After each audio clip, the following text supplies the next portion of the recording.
H2FBA. American.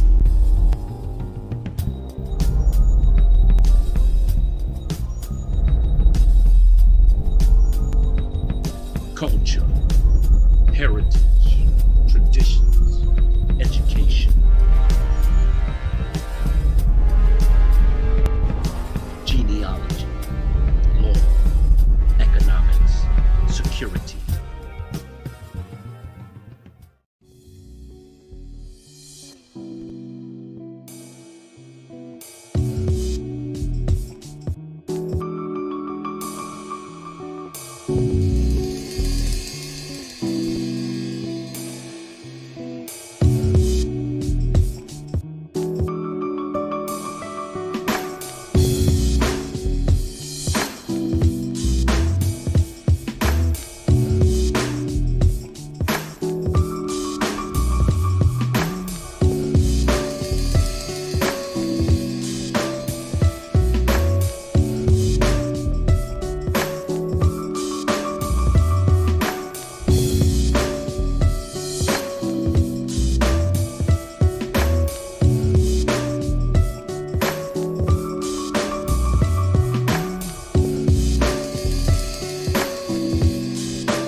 Hello, my name is Chief TUREYGUA, TAINO. I'm going to be speaking to you today about A4 Pure, about American genealogy and history, anthropology, and the fundamentals in our introductory class. What you will learn is the importance of conducting this research. You will learn what is a census, defining these terms. You will learn the history of census records. You will learn the purpose of census, the collecting, gathering, and data and information. You will learn what a data assessment is. You will learn the techniques for collecting data, data application, purpose, and usage. The purpose of our A4 Pure genealogy classes is to provide guidance and instruction for our American people that are interested in conducting proper lineage and heritage research, especially as to the collection as well as maintenance of these records. How to create records. What is a record? What is a testament of truth? What is an affidavit? Our intention is to contribute to the reestablishment, rejuvenation, and restoration of our American peoples, nations, tribes, communities, bonds, legacies, and relations, using our own means to go after our own remedy, redress, and repatriation of our lands. We've prepared these classes into 3 sections, in addition to providing you with practical information that will assist you with this service to yourself and to your tribes, bands, clans, and your families. Within each section, you will be provided with access to forms, documents, website links, and techniques used by experienced individuals who have conducted their own private research, which will assist you with gaining your desired results. We'll talk about what is a free-colored American, what is a freeman, what are Americans, what are Africans, and what happened during slavery.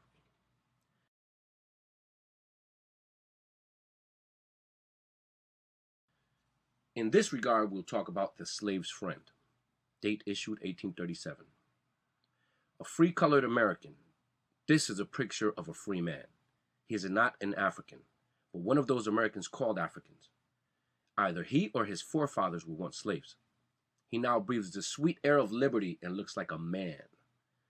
Some people say, let us send all the free people of color home to Africa. Let us colonize them. The colored people have many objections to this. America is their home and they would rather stay here. A key and primary benefit of these classes is you knowing and having recorded evidence of who you are as a descendant of your people, legally. With this information, you will have the fundamental elements to secure your legacy and posterity. We say this due to the fact that many people that have done this research have proven that they are not descendants of slaves, meaning their ancestors were not slaves. Additionally, this research may prove that you are not a descendant of foreigners, such as Africans transported to the Americas for the purpose of being the property of another foreigner. Some vital considerations and questions may be asked as you advance with your genealogy research, such as, how were my ancestors property owners prior to and during the Civil War? What is the status of that property? Why have so many companies and institutions communicated consistently that, quote, black people were freed through the Emancipation Proclamation, when there is government recorded evidence proving that many so-called black people were indeed free people? Why? Why has this happened? The importance of conducting this research. Many of our American people grew up being told by our elders and relatives that we are American Indians.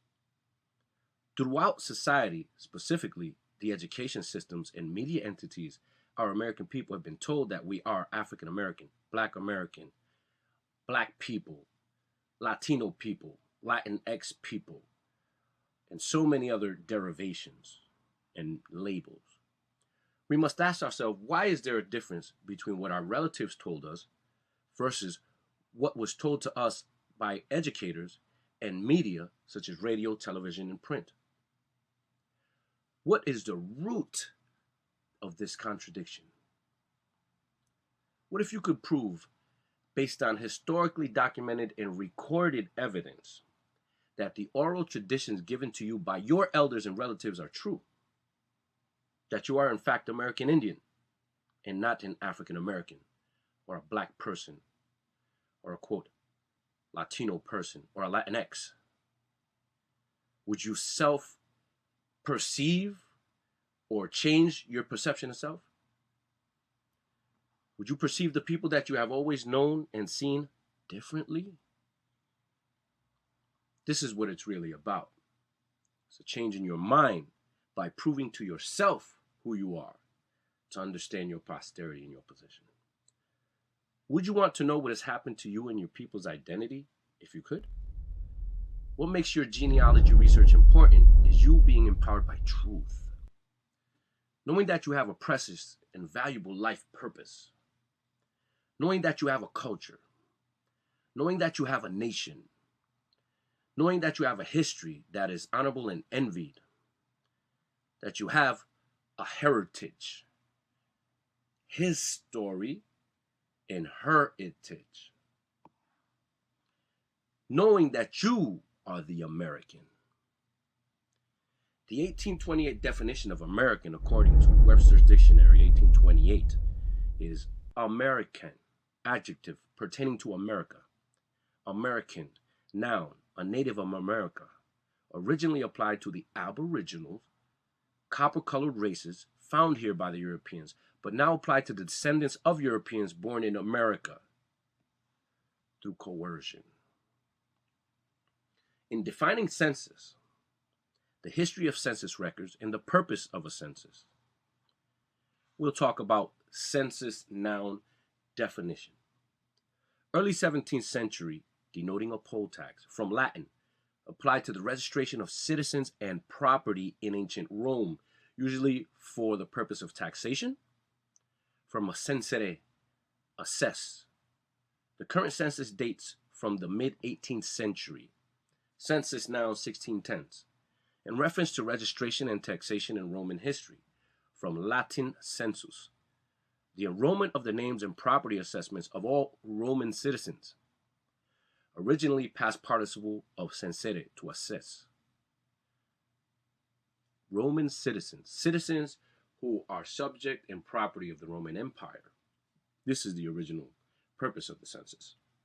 The modern use of census as official enumeration of the inhabitants of a country or state with details begins in the U.S. in 1790. In Revolutionary France in 1791, property for taxation was a primary purpose in Rome. Hence, Latin census also was used for one's wealth, one's worth, and wealthiness. A statement of your viability in paying taxes, in being subject, and in honoring your subjection to a foreign power. Censor, noun, 1530s. Roman magistrates of 5C BCE who took censuses and oversaw public manners and morals. From Middle French, censor, and directly from Latin censor, from censere, to appraise, value, and judge, from pi, root, gens.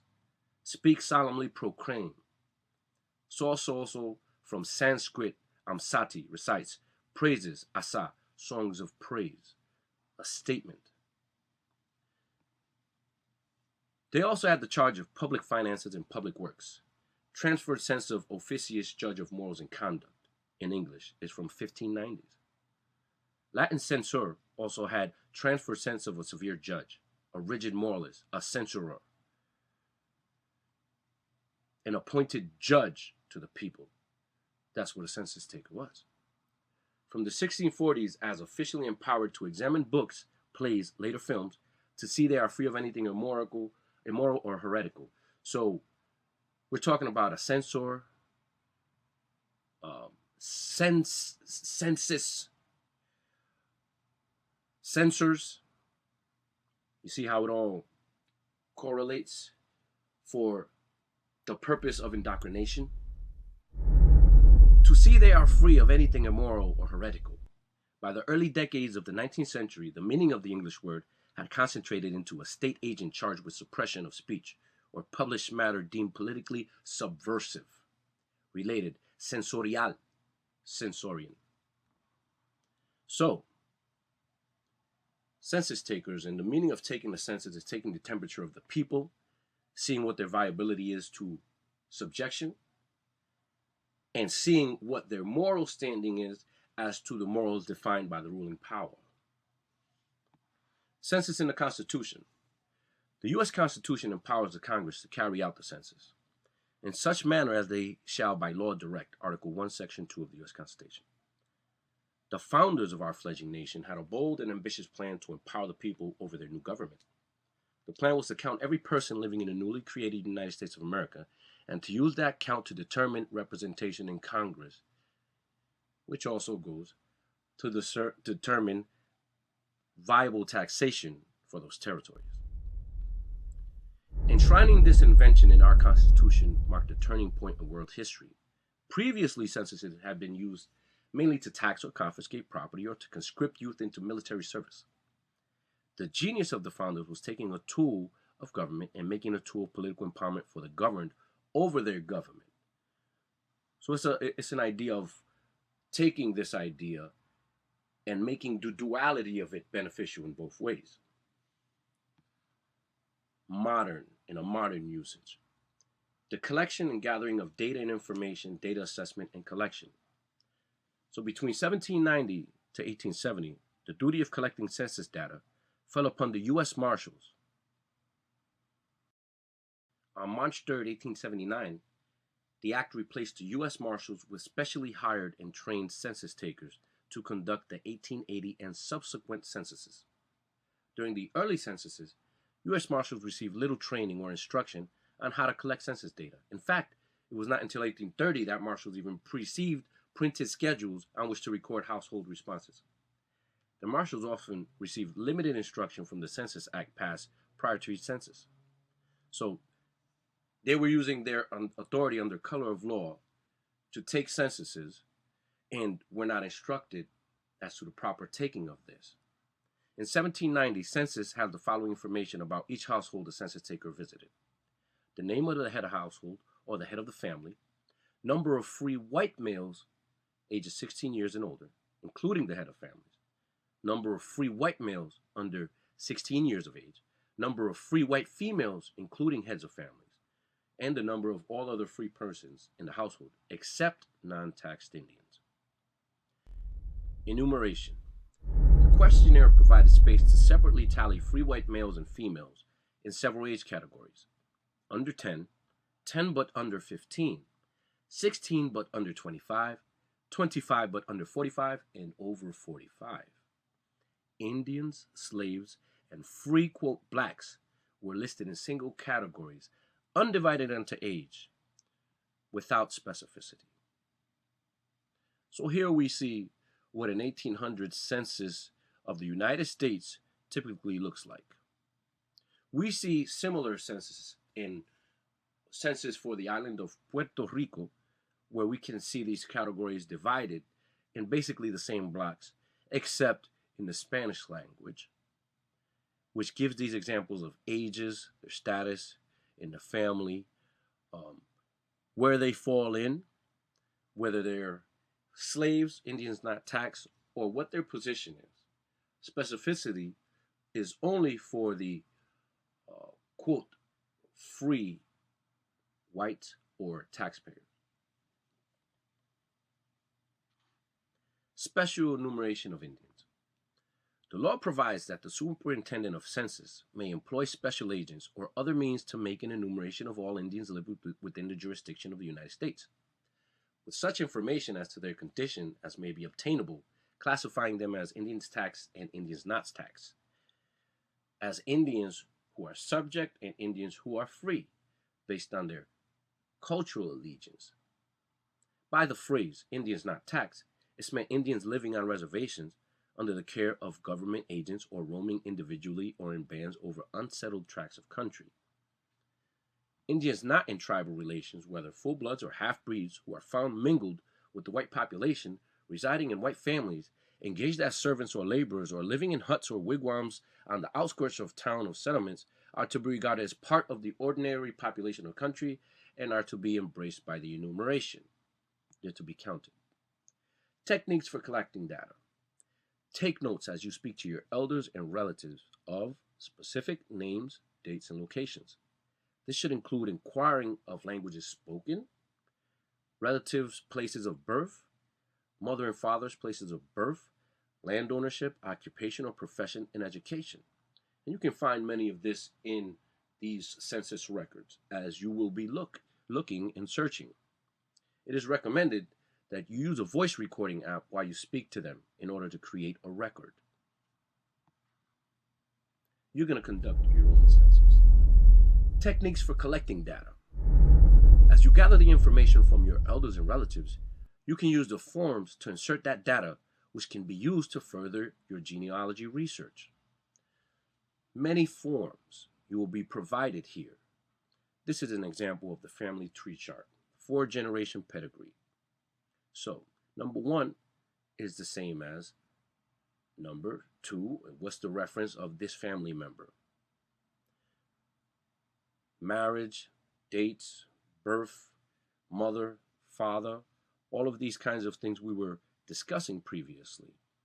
What was a family unit? What was your family unit's construction? Who is your grandfathers or your parents? When's their birth? What is the date of their marriage? Where was this? What's the date of the death? Where was this? What is the father's full name? What is the mother's maiden name? What are the other wives' names? Again, because we're talking about cultural reference in historical records. Sometimes the records will not reflect some of this information, but you may find it in the history of speaking to your elders in your family. The same goes for the wife. And by the children produced by the marriages. What's the date of their birth? What's the date of their deaths? Who are their spouses? So on and so forth. As you continue to build this record, you will have list sources of information. You'll have list sources of actual family records, which you will then use to audit those names of those places of birth. In addition to the names, the modern names of the places of birth listed in census, you can also find the Aboriginal names to these places, which will help you find cultural reference to the ethnicity or heritage of the people inhabiting these lands. Individual worksheets will be given to you with much more information to elaborate on in terms of your ancestors. Names, deaths, marriages, burials, even as far as funeral homes where the obituaries were listed, whether they went to probate, christening, announcements, public records in publication, newspapers.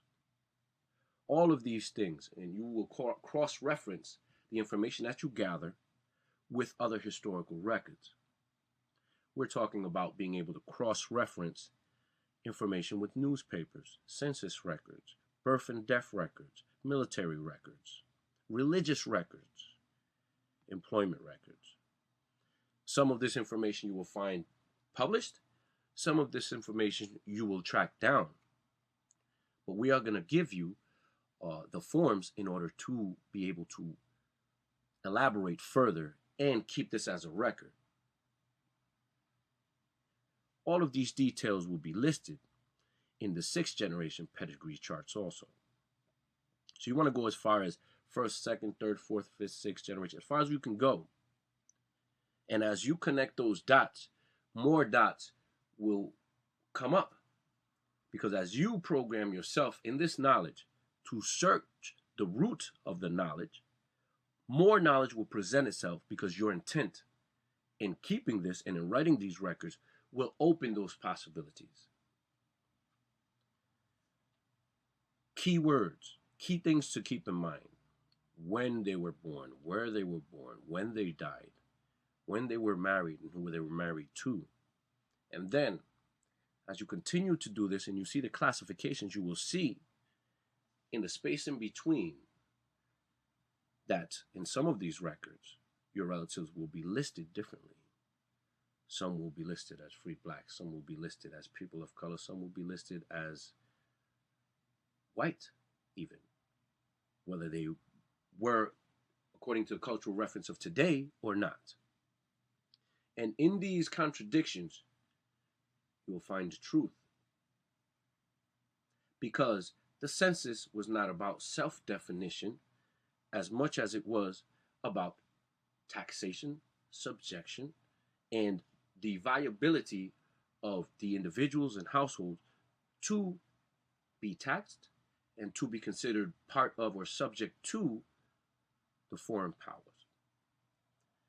So there's so much information here, so much room to elaborate, and with the forms that we're talking about and that we will be providing with the genealogy class introduction, this actually goes into anthropology also, because we're searching these records in order to put together a forensic profile of your family, a forensic profile of what happened and how they were listed, to then audit that and create the records which will become your statement of truth, which will become your statement of knowledge, and which will become your correction to the record.